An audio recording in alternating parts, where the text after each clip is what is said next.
warahmatullahi wabarakatuh. Di sini saya akan wawancara tentang indeks kualitas air di area Jelawat atau disebut dengan Sungai Mentaya.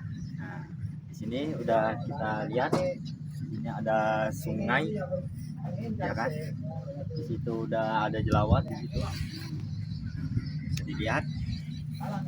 Sekarang kita akan wawancara atau menjelaskan tentang indeks kualitas air. Pengertian indeks kualitas air atau IKA adalah angka yang menunjukkan tingkat kebersihan dan kelayakan air berdasarkan beberapa parameter fisika, kimia, dan biologi. IKA digunakan untuk mengetahui apakah air sungai layak untuk kehidupan makhluk hidup, bisa dimanfaatkan manusia seperti mandi, pertanian, dan perikanan, sudah tercemar atau belum. Nilai IKA biasanya dikelompokkan baik air masih bersih, sedang itu mulai tercemar, dan buruk itu tercemar berat. Gambaran umum Sungai Mentaya. Nah, di sini ada Sungai Mentaya. Lihat, ada kapal, air, dan warga-warga sekitar Sungai Mentaya. Sungai Mentaya adalah sungai utama di Kabupaten Kota Waringin Timur, Kalimantan Tengah. Sungai ini berperan penting untuk transportasi masyarakat seperti menggunakan kapal di Sungai Mentaya. Bisa dilihat, itu ada orang bekerja. Lanjut ke sumber air rumah tangga, perikanan, air sungai seperti Jelawat, aktivitas ekonomi dan pemukiman. Namun, karena banyak aktivitas manusia di sepanjang sungai, kualitas airnya mengalami tekanan pencemaran. Seperti yang di sini ada daun atau akar di sekitar sungai, bisa dilihat. Lanjut ke selanjutnya, yaitu parameter penilaian indeks kualitas air. Pencemaran ikan Sungai Mentaya dilakukan dengan mengukur beberapa parameter berikut. A. Parameter fisika, suhu air terlalu tinggi dapat mengganggu ikan. Kekeruan, air keruh menandakan banyak lumpur atau sungai, atau disebut juga dengan limbah, bisa juga limbah. Warna dan bau, perubahan warna atau bau menandakan percemaran. Seperti di sungai ini warna airnya coklat ya. Selanjutnya, parameter kimia, pH atau derajat keasaman. Normalnya 6,5 sampai 85%. Air Sungai Mentaya cenderung asam karena pengaruh gabut, DO, desulfat oksigen atau oksigen terlalu. Penting untuk ikan Jelawat. Jika rendah, ikan itu mudah mati. BOD dan COD menunjukkan banyaknya limbah organik. Nilai tinggi, pencemaran meningkat. Amonia dan nitrat berasal dari limbah rumah tangga dan pertanian. C. Parameter biologi, plankton dan organisme. Keberadaan ikan sensitif seperti ikan Jelawat, jika populasinya menurun, berarti kualitas air ini memburuk. Selanjutnya, kondisi indeks kualitas air Sungai Mentaya. Secara umum, ikan Sungai Mentaya berada pada kategori sedang hingga buruk, terutama di wilayah dekat pemukiman padat, pasar dan pelabuhan. Nah, di sini banyak pasar ya di sana. Limbah rumah tangga, sampah atau bekas air cucian baju, piring, dan lain sebagainya. Limbah pasar dan kapal. Nah, seperti yang di sana ada kapal ya. Selanjutnya, aktivitas penambangan daerah hulu, penghuluan hutan di sekitar DAS. Selanjutnya, dampak terhadap ikan Jelawat. Ikan Jelawat adalah ikan air tawar bernilai ekonomi tinggi dan sensitif terhadap pencemaran. Dampak buruk kualitas air memburuk, pertumbuhan ikan terganggu, populasi Jelawat menurun, resiko kematian ikan meningkat, terus habitat alaminya rusak. Jika IKA terus menurun, ikan jelawat akan 6. Ya, selanjutnya kita ke upaya peningkatan kualitas air. Beberapa langkah yang dapat diperlakukan pengelolaan limbah rumah tangga dengan baik: edukasi masyarakat tentang menjaga sungai, pengawasan aktivitas tambangan dan industri, reboisasi di daerah aliran sungai DAS, pemantauan rutin indeks kualitas air. Nah, yang terakhir adalah kesimpulan. Kesimpulan dari indeks kualitas air adalah Sungai Mentaya di Kalimantan Tengah menunjukkan kondisi cukup tercemar, terutama akibat aktivitas manusia.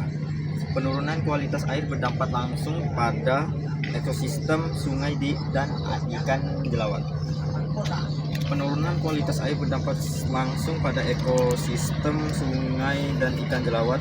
Upaya bersama antara pemerintah dan masyarakat sangat diperlukan agar Sungai Mentaya tetap lestari dan bermanfaat.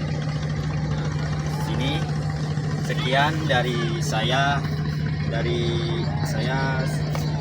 tentang indeks kualitas air. Di sini saya akan tutup dengan mohon maaf jika ada kesalahan. Terima kasih atas perhatiannya. Wassalamualaikum warahmatullahi wabarakatuh. Om Swastiastu, Salam selamat, lingkungan Melatai, salam sejuk, rendam Lempang.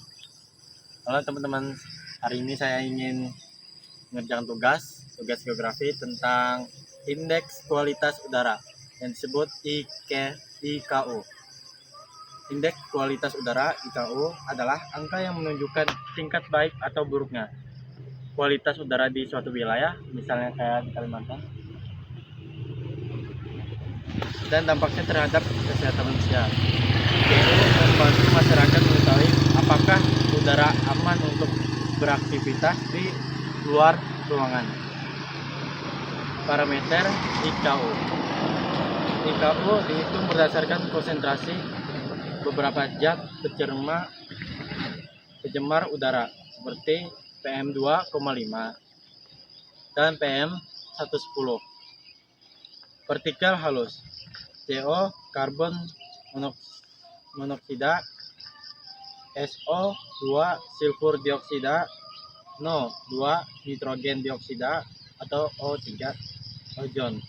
Kategori IKU baik 0 atau 50 udara bersih dan sehat, sedang 50 atau 100 masih aman, sangat tidak sehat 201 atau 300, dan sangat berbahaya. Berbahaya 300, dampak serius bagi kesehatan. Indeks kualitas udara di Kalimantan seperti yang kita lihat di belakang saya ini, dan lihat itu. Dan Kalimantan kualitas udara sering dipengaruhi oleh kebakaran hutan, lahan, atau debu seperti ini.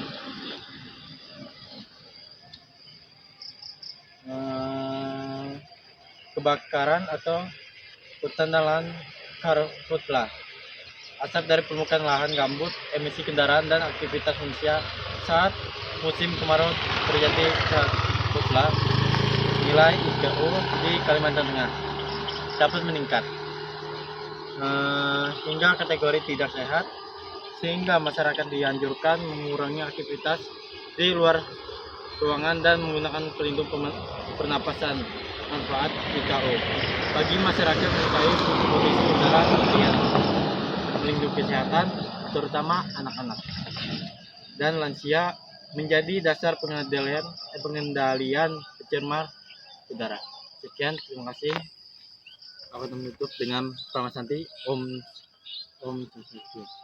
Berdasarkan hasil pengukuran diperoleh pH air sebesar 7 netral. Kadar oksigen terlarut DO sebesar 6 mg atau liter baik. Kekeruhan kadang jernih, kadang keruh, serta terdapat sedikit bau besi. Hasil perhitungan indeks kualitas air IKA menunjukkan nilai 75 yang termasuk kategori baik. Hal ini berarti air di lingkungan sekolah masih tergolong cukup bersih, namun sudah menunjukkan tanda pencemaran ringan sehingga perlu dijaga kebersihannya.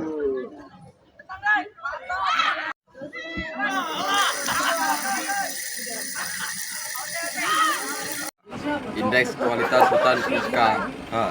Indeks kualitas hutan IKH adalah indikator untuk menilai kondisi dan kesehatan hutan berdasarkan tingkat tutupan hutan, keanekaragaman hayati, dan gangguan akibat aktivitas manusia.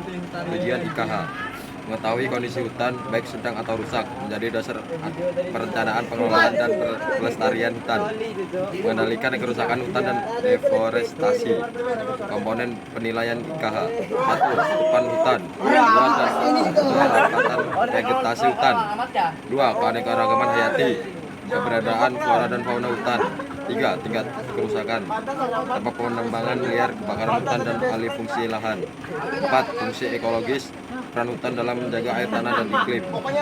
Kategori indeks kualitas hutan: baik, hutan masih alami dan berfungsi optimal; sedang, hutan mulai terganggu namun masih bisa dipulihkan; buruk atau rusak, hutan mengalami kerusakan berat. Contoh di Indonesia, di beberapa wilayah seperti Kalimantan, kualitas hutan menurun akibat deforestasi, kebakaran hutan, dan perkebunan skala besar, sehingga perlu upaya rehabilitasi dan pengelolaan berkelanjutan.